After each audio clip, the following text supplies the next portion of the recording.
Assalamualaikum warahmatullahi wabarakatuh. Selamat pagi adik-adik. Perkenalkan, saya Dr. Aditya Ernawati Putri, spesialis patologi klinik. Pagi ini saya akan menyampaikan mata kuliah dengan judul pemeriksaan golongan darah ABO. Sebelum saya menjelaskan atau masuk ke dalam topik materi, saya akan sampaikan terlebih dahulu capaian pembelajaran pada topik ini. Antara lain yaitu kalian harus memahami dan mengerti maksud atau tujuan pemeriksaan golongan darah ABO, indikasinya apa, prinsipnya bagaimana, kemudian mekanisme interpretasinya bagaimana, hingga nanti kita ada diskusi kasus untuk bagaimana menginterpretasikan hasil pemeriksaan dan tata laksana pemeriksaan lanjutannya. Nah, selama proses pembelajaran ini nanti, jika ada yang ingin kalian tanyakan ya, tidak harus menunggu materi pembelajaran ini selesai. Silakan angkat tangan, nanti saya sampaikan, berikan kesempatan untuk kalian menyampaikan dan kita bisa berdiskusi langsung. Baik, mungkin ada yang mau ditanyakan sebelum kita memulai?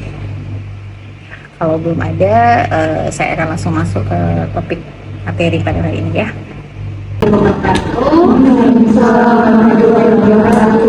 Selamat siang adik-adik.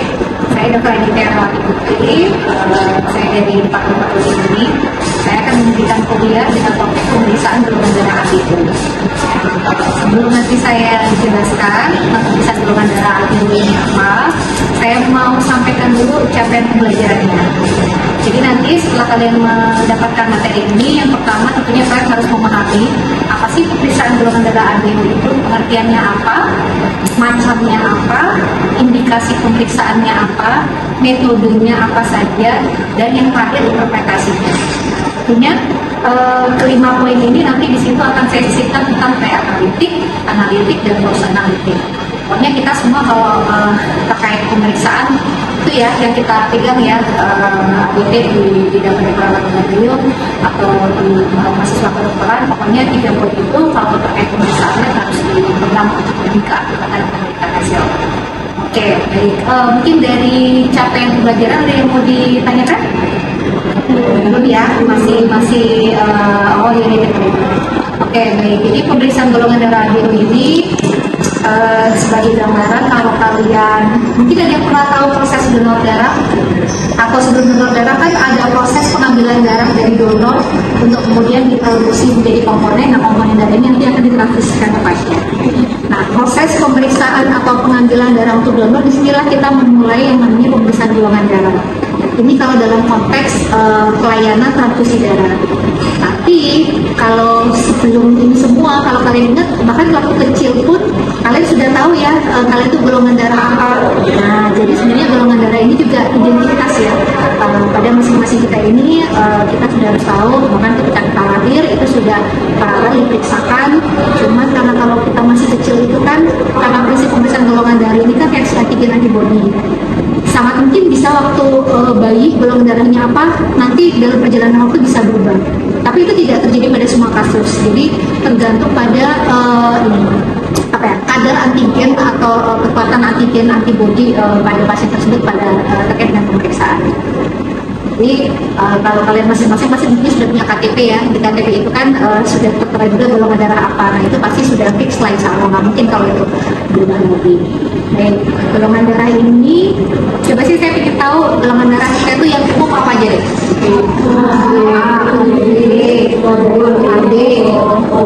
Udah itu aja. Yakin? Resus ya. Ini memang resus itu bukan golongan darah, tapi dia adalah parameter jenis apa?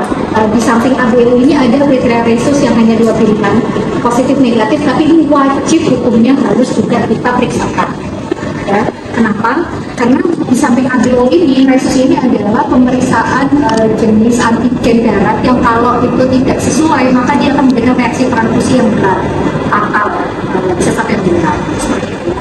Nah, prinsip pemeriksaan tadi sudah saya spill sedikit, adalah prinsipnya imunologi ya, imunologi. Apa sebetulnya imunologi itu ada reaksi antara antigen dan antibody.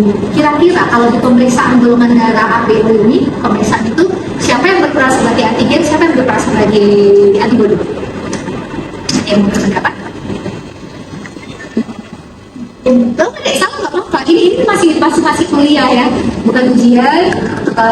Silakan kalian coba aja ya sambil oh iya ya ini bukan hafalan ya, jangan sampai ini hafalan karena ini nanti yang akan kalian bawa untuk dunia pekerjaan ya. Ini penting ya adik-adik. Jadi nanti kalau kalian sepertinya ada permintaan pemeriksaan ini di rumah sakit ya, pasien-pasien yang ada permintaan kantong darah untuk transfusi, terus kemudian kalian masih harus melakukan crossmed. Sebelum crossmed pemeriksaan golongan darah disesuaikan juga dengan kantong darah yang kalian dapat dokter obat itu juga harus diperiksa dan harus sesuai. Siapa yang berperan sebagai antigen? Antigen serum ada pendapat lain? Antigen ada di mana?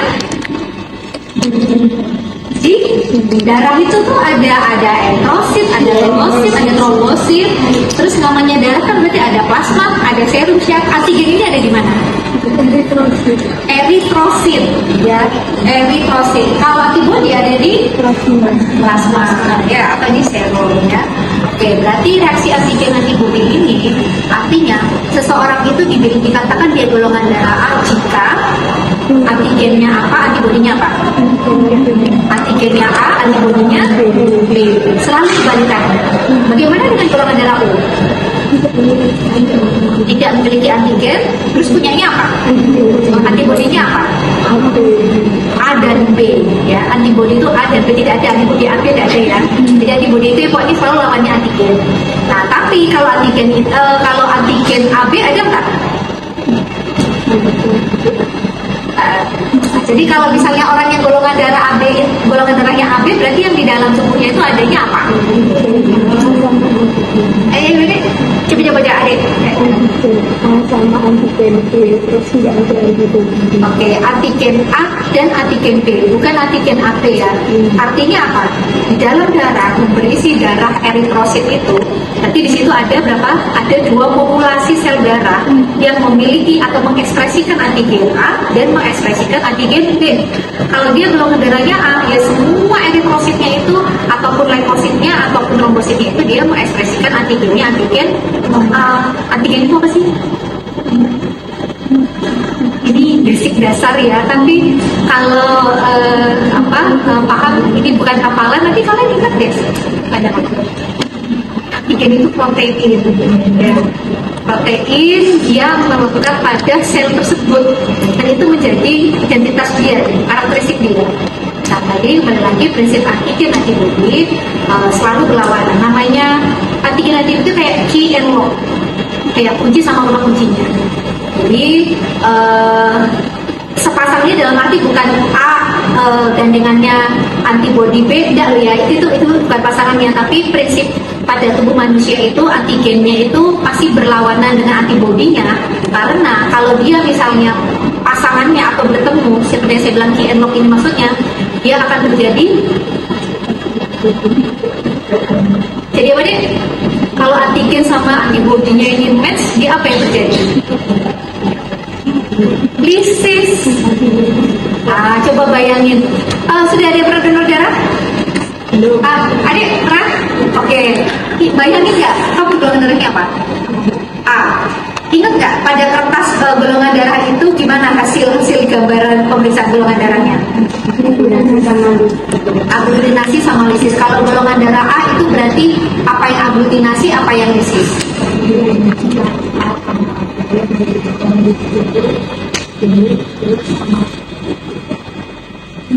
Di kertas ini sudah.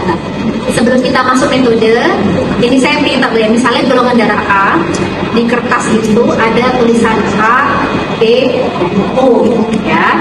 Kemudian darah ditusuk dengan ini ya, masking set kecil ya, terus diteteskan, terus kemudian direaksikan dengan reagen. Reagennya itu apa? Anti A, anti B, anti O. Anti O. Tapi bisa juga resus, karena dari A sama B ini sebenarnya kita juga sudah bisa menyimpulkan ya. Ini tergantung apa ya, ketersediaan reagen di tempat kita. Oke, sekarang kita coba golongan darah A. Golongan darah darah A tadi diingat satu aja, golongan darah A itu berarti dia ada antigen A di eritrositnya. Terus kemudian ujung jari kita tusuk ya, terus kita teteskan ke reagen. Nah, reagen yang pertama di kolom yang well yang A itu dia harus diteteskan yang pertama anti A. Setuju? Ya, harus sesuai. Jadi itu marker juga deh. Jadi kalau antigen, misalnya kamu golongan darah A, terus kemudian kena antibody A, ya reagennya itu adalah serum yang bisa antibody A. Apa yang terjadi? Disease. Kemudian A ini ketika direaksikan dengan B, dengan antibody akan terjadi aglutinasi. Terus misal ini O, misalnya O ya, antibody O. A ini dikenakan dengan antibody O akan terjadi aglutinasi juga. Jadi golongan darah O itu akan menunjukkan aglutinasi di B dan O. Itu ya, dan sebaliknya. Oke, baik. Sekarang saya akan menyampaikan metodenya. Metode untuk pemeriksaan golongan darah ini ada dua. Ada yang ingat? Forward dan reverse. Betul. Forward itu ya forward ya, ke depan. Kalau reverse itu berbalik. Ada yang masih ingat kalau forward itu seperti apa dan reverse seperti apa? Forward itu seperti apa saya sampaikan tadi ya. Itu memang yang digunakan untuk menentukan golongan darah pada proses screening. Screening, kalau misalnya adik tadi mau jadi pendonor, pasti itu yang dilakukan pemeriksaan. Nanti ketika darah sudah diambil, kemudian mau diproses menjadi komponen darah, baru akan dicek konfirmatorinya yaitu dengan metode reverse. Kalau tadi metode forward ini kita adalah menentukan golongan darah berdasarkan antigennya. Kalau pada metode reverse ini kita menentukan golongan darah berdasarkan antibody-nya. Jadi kalau di sini tadi kita sampelnya itu adalah darah perifer, yang mana di situ ada antigen, maka pada pemeriksaan forward ini kita menggunakan apa? Plasma atau serum. Berarti reagennya apa? Kalau tadi ini waktu kita pemeriksaan forward, kita reagennya menggunakan antibody ya, reagen antibody. Berarti kalau pemeriksaan yang reverse, pakai sel. Ini aplikatif ya, pakai sel. Jadi karena kita mau mendeteksi berdasarkan antibody, berarti kebalikannya, berarti reagen kita harus sel. Karena tadi antigen berada di sel darah merah. Sebenarnya bisa nggak sel darah merah ya, Dek? Boleh juga pakai leukosit, trombosit, tapi yang dipilih eritrosit karena kenapa kira-kira? Tahu nggak sel yang paling banyak di tubuh kita itu apa? Eritrosit. Berapa jumlahnya? Jutaan. Berapa Friska? Berapa eritrosit dalam tubuh per mikroliter? Padahal manusia itu dia komposisi tubuhnya kurang lebih berapa? 80% itu kan adalah cairan kan? Berapa? 4 juta sampai 5 juta. Kalau wanita sekitar 4,5, kalau pria. Kalau leukosit berapa ada leukosit dalam tubuh kita?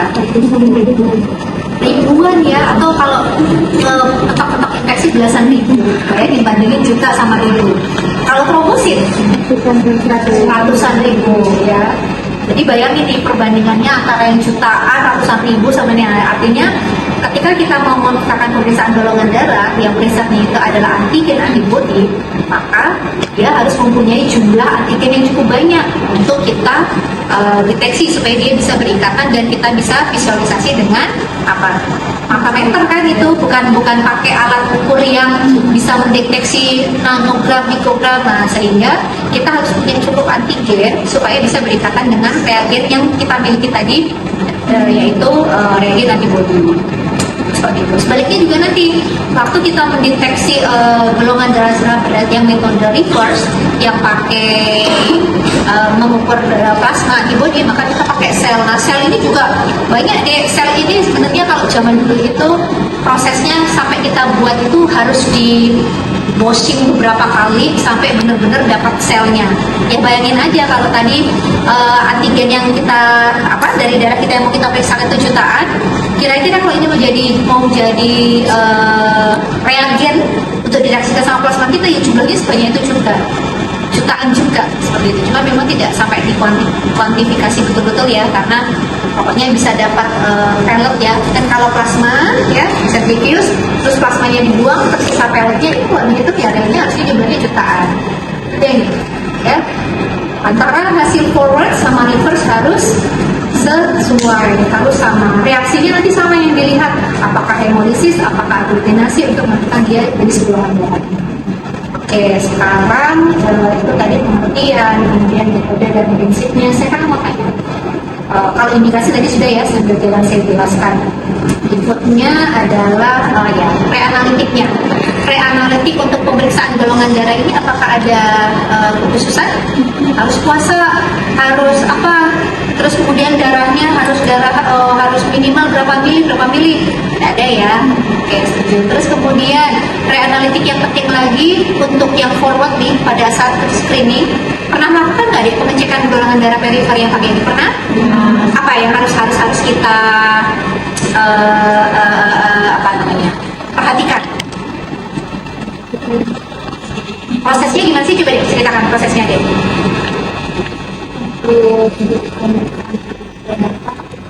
Golongan darah dengan port reverse. Oke, jadi mana yang direkomendasikan? Kenapa? Jadi 3-4 ya. Kenapa?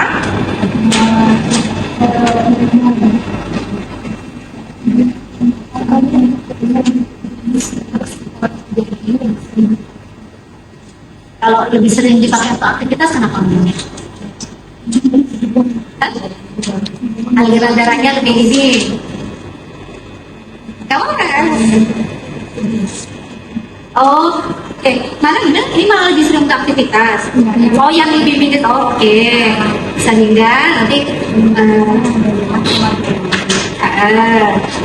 karena itu adalah jari yang paling jarang bekerja gitu ya, sehingga nanti kalau setelah di proses bertahan ini kalau sakit nggak terlalu ini ya, tidak terlalu mengganggu seperti itu. Ada lagi yang penting deh dari sisi anatomi apa?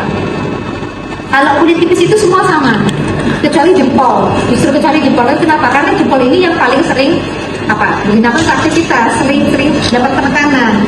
Kalau dari segi ketipisan ini semua sama. Cuman apa lagi yang paling penting di jari dan depan ini? Di sini paling minimalis syarat-syaratnya, sehingga sensasi nyerinya itu lebih minimalis. Itu ya. Oke, pemilihan selanjutnya apa yang dilakukan? Oke, setelah disinfeksi. Nah, setelah disinfeksi ini langsung ditusuk aja atau ada itu berarti sebelum disinfektan kan? Oke, dengan demikian supaya pas reaksinya lancar. Kemudian berikutnya disinfektan. Setelah itu udah langsung tusuk. Nah, tunggu pastikan kering dulu ya. Kenapa? Apa dampaknya alkoholnya itu? Membuat hemodilusi juga deh. Kalau hemodilusi nanti penurunan kadar antigennya, sehingga nanti bisa weak namanya ya, jadi weak antigen seperti itu. Pada kasus-kasus yang memang orang-orang dengan ekspresi antigennya rendah nanti malah bisa false misalnya A-nya lisis, B-nya juga lisis, O-nya baru dia ada aglutinasi. Karena apa? Karena ada antigen A sama antigen B di situ yang bekerja. Tapi kalau yang di A sama B kan tidak ada. Nah, ini kan nanti bisa terdeteksi dikira golongan darah O. Padahal sebenarnya tadi karena mungkin proses preanalitik yang kurang tepat sehingga ekspresinya jadi weak karena hemodilusi pada yang A atau B, yang mungkin dia sebenarnya golongan A atau B. Kalau golongan A atau B kan berarti harus di antara salah satu A dan B-nya diaglutinasi disertai dengan yang O, ya kan? Begitu juga sebaliknya kalau dia AB maka yang aglutinasi hanya di A dan B. Oh tidak, semuanya. Nah, jangan milih aja, saya bisa salah loh sama dengan ini. Ya kan, kalau misalnya golongan darah O karena dia tidak memiliki antigen, hanya antibodi saja, maka tidak ada aglutinasi semuanya. Seperti itu ya. Oke, baik. Sekarang saya mau ini kita bagi jadi 2 kelompok aja ya, pokoknya grup depan sama grup belakang. Oke. Nanti silakan saya mungkin kasih waktu sekitar 2 menit ya maksimal. boleh diskusi. Nanti kasih jawabannya apa. Pertama soal untuk kelompok satu seperti ini deh. Pasien anak-anak usia 6 tahun,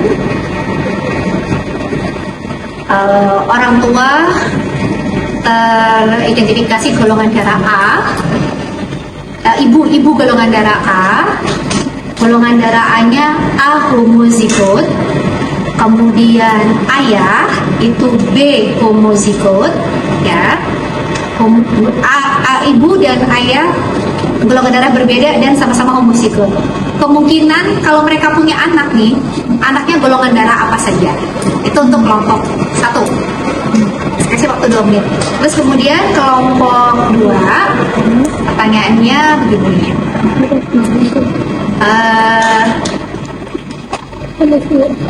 Seorang ibu yang golongan darahnya AB, ya. Di AP. Ya.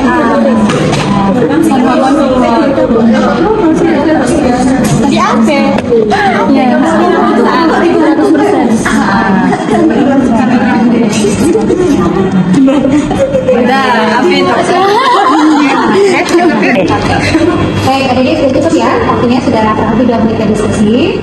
Sekarang saya minta perwakilan dari masing-masing kelompok untuk bisa maju ke depan. Ya, nanti bisa mengatakan jawabannya. Nanti kita akan saya supervisi gitu ya. Kelompok 2 juga silakan boleh kalau merasa kayaknya itu kurang tepat kok, kayaknya ini. Nah, itu silakan jadi kita diskusi. Oke, kelompok 1 sepertinya sudah siap. Silakan diputuskan siapa yang mau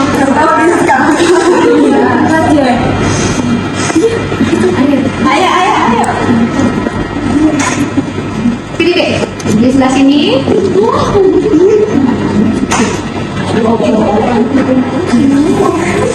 Oke, coba Priska, tolong direksi dari kasusnya gimana? Kalau kesampingan itu kan ada pasien anak 6 tahun, punya ayahnya oh iya, kita anaknya nanti dapat golongan darah apa gitu. Iya, betul. Terus menurut kelompok 1 kemungkinannya 100% kalau begitu kan pasti alumni itu alasannya mulai gitu. Betul. Begitu kan kalau alumni tadi kan golongan darahnya B, pakai ada B sama di situ kayak di silang itu ada. Oh iya, namanya di silang itu. Ingat nggak pelajaran SMA itu apa? Hukum apa itu namanya? Biologi. Apa depannya M? Iya, hukum. Mendel.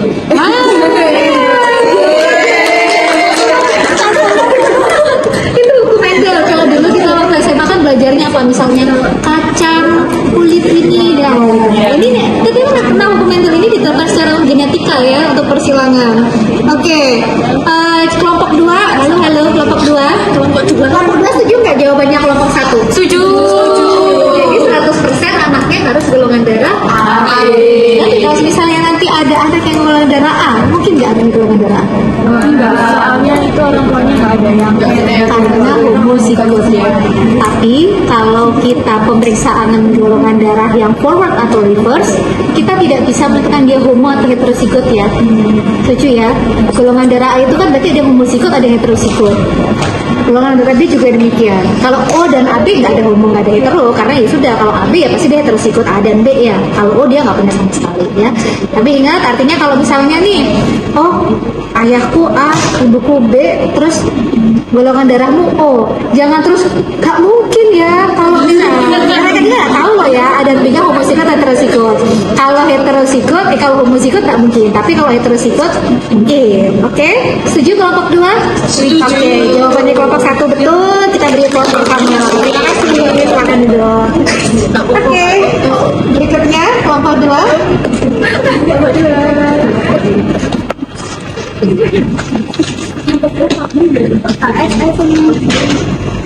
Oke. Iya, itu silakan. Siapa? Boleh tunjuk yang maju, boleh tunjuk teman. Siapa yang membacakan kasusnya tadi? Iya, Nadia.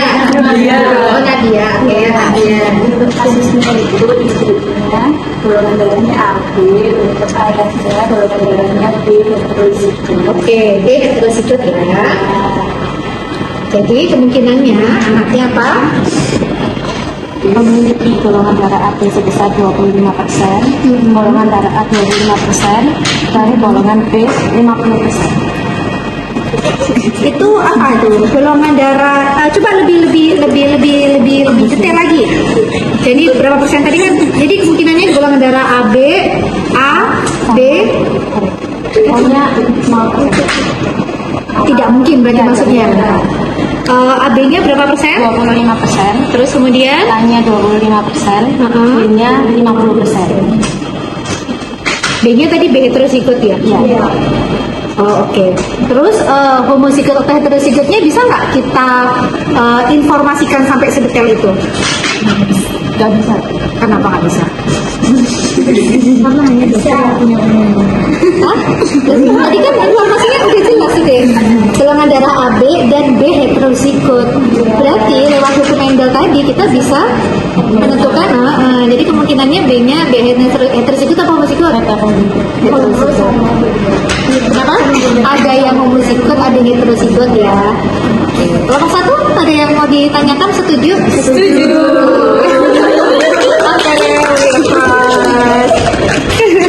Baik, oke. Diskusi kita yang terakhir ini deh itu sudah pada poin interpretasi hasil ya. Jadi nanti kalian kalau sudah maksudnya gitu ya, mau di unit PMI pun atau mau di laboratorium swasta atau mau di rumah sakit, ini pemeriksaan yang tidak lepas yang tidak mungkin tidak akan kalian temui ya. Kalau bisa jangan dihafal, makanya tadi saya tekankan prinsipnya antigen, antibodi atau imunoassay. Kalau dia terjadi reaksinya apa, itu menentukan dia golongan darah apa. Kalau reverse, kalau reverse ini memang kalau laboratorium swasta ya, yang bukan rumah sakit rawat inap itu tidak akan mungkin melakukan proses reverse grouping. Nah, reverse grouping ini agak ribet ya, karena kita harus punya selnya, terus kita harus prosesin dapat plasmanya, kita reaksikan di tabung ya, ada inkubasi dulu. Nah, untuk khusus yang reverse ya, karena dia plasma yang mau kita identifikasi, dia butuh waktu lebih untuk bisa berikatan sama reagen atau sel sebagai antigen untuk reagen. Seperti itu mungkin adik-adik sedikit pengantar atau topik mata kuliah yang bagian dari blok patologi klinik ini, pemeriksaan golongan darah. Semoga bermanfaat. Jika ada yang mau ditanyakan, mungkin sebelum saya tutup saya beri kesempatan. Ada yang mau ditanyakan? Ada ya. Oke, baik.